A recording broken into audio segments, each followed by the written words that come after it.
Okay,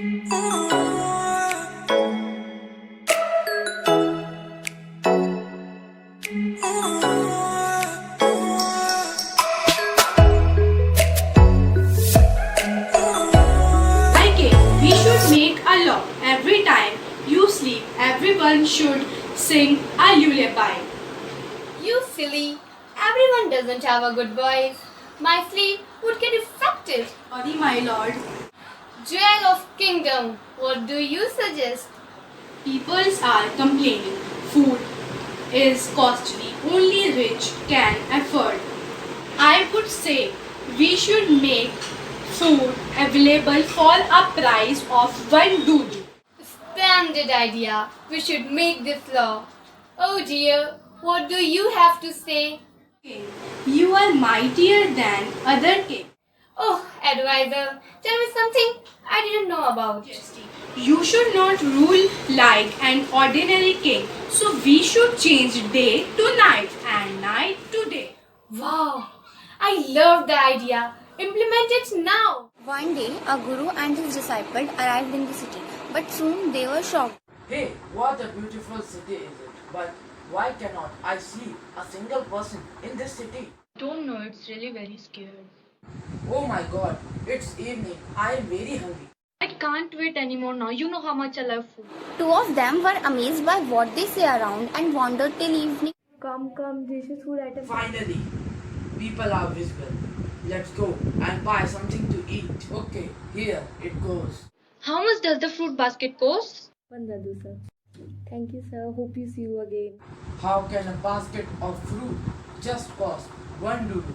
Surely, this is the kingdom of... One bright day, a thief broke into a rich merchant's house. He had made a hole in the wall and sneaked in. And as he was carrying out his loot, the wall of the old house collapsed on his head and killed him on the spot. His brother ran to the king and complained. The dead thief's upset brother reaches the king. Your Highness, my brother was killed while carrying out our ancient debt by a wall. Closing of a merchant's house, I demand justice. Don't worry, justice will be given. The merchant is summoned.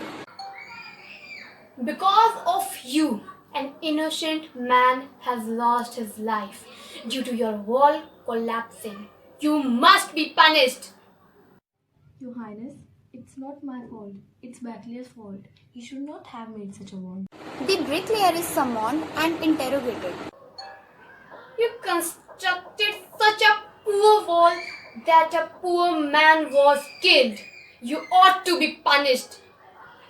It is true that I made this wall, but it is poorly constructed only because I was distracted by a woman's ankles.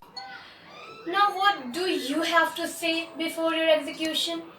It's not my fault. I was on that road because in Golismus. It was not completing my order. The dancer claims that it's not her fault, like all others. Is it true? You kept this lady waiting? You deserve to be punished. The goldsmith is summoned. Yes, I kept this lady waiting, but because I had fulfilled an impatient merchant's order, it's not my fault. Who is this merchant? Call him to the court. It's him only, the merchant standing here. A circle of blame is formed. It was not me, but my father who ordered the jewelry. He's dead. I'm innocent. It's true. Your father is the true murderer. He's dead. But somebody must be punished in his place. You have inherited everything from that criminal father of yours. His riches as well as his sins. I knew at once, even when I first set eyes on you, that you were at the root of this horrible crime. You must die.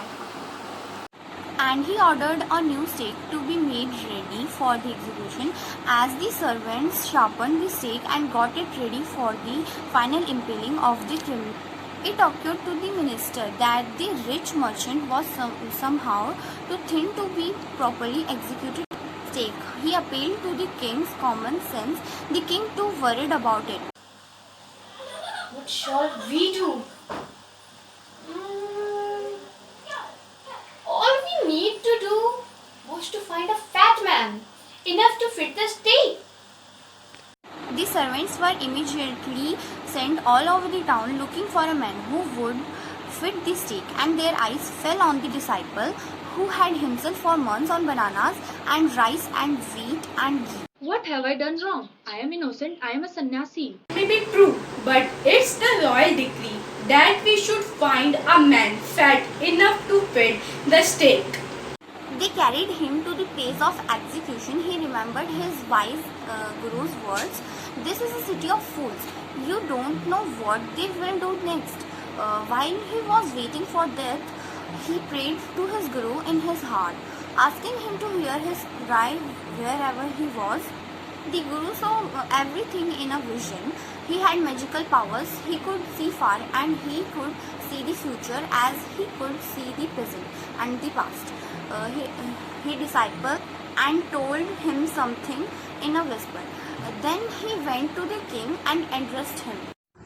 O wisest of kings, who is greater, the guru or the disciple?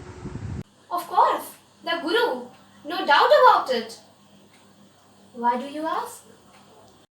Then put me to the stake first. Put my disciple after death of me. When the disciple heard this, he understood and began to clamor. First me. You brought me here first, so put me on that first, not him. The guru and disciple now get into a fight about who should go first. The king was puzzled by this behavior. Why do you want to die? We chose him because we needed a fat man for the stake. You shouldn't ask me such questions. Put me to the death first. Why? There's some mystery here. As wise man as you must make me understand. Will you promise to put me to death if I tell you? I give you my words. The guru took him aside out of the servants' earshot and whispered to him. Do you know why we want to die right now, the two of us? We have been all over the world, but we have never found a city like this or a king like you. That stake is the stake of the God of justice. It's new. It has never had a criminal on it. Whoever dies on it first will be reborn as the king of this country, and whoever goes next will be the future minister of this country. We are sick of our ascetic life. It would be nice to enjoy ourselves as the king and minister for a while. Now keep your word, my lord, and put us to death. Me first, remember. The king was now thrown into deep thought. He didn't want to lose the kingdom to someone else in the next round of life. He needed time. So he ordered the execution postponed to the next day and talked in secret with his minister. It's not right for us to give our kingdom to others in the next life. Let's go on the stake ourselves and we will be reborn as the king and minister again. Holy man, do not tell lies. The minister agreed. Then he told to the executors. We will send the criminals tonight. When the first man comes to you, put him to the death first. Then do the same to the second man. Those are my orders. Okay? So don't make any mistake. That night, the king and his minister went secretly to the prison. Realized the guru and the disciple disguised themselves as the two, as arranged beforehand with loyal servants, were taken to the stake and promptly executed. When the bodies were taken down to be thrown to crows and vultures, the people panicked. They saw before them the dead bodies of the king and the minister. The city was in confusion. All night they mourned and discussed the future of the kingdom. Some people suddenly thought of the guru and the disciple and caught up with them as they were preparing to leave town. They begged the guru and the disciple to be their king and minister. It didn't take many arguments to persuade the disciple, but it took longer to persuade the guru. They finally agreed to rule the kingdom of foolish kings and the silly minister on the condition that they could change all the old laws. From then on, night would again be night and day would again be day, and you could get nothing for a dodo. It became like any other place. Thank you.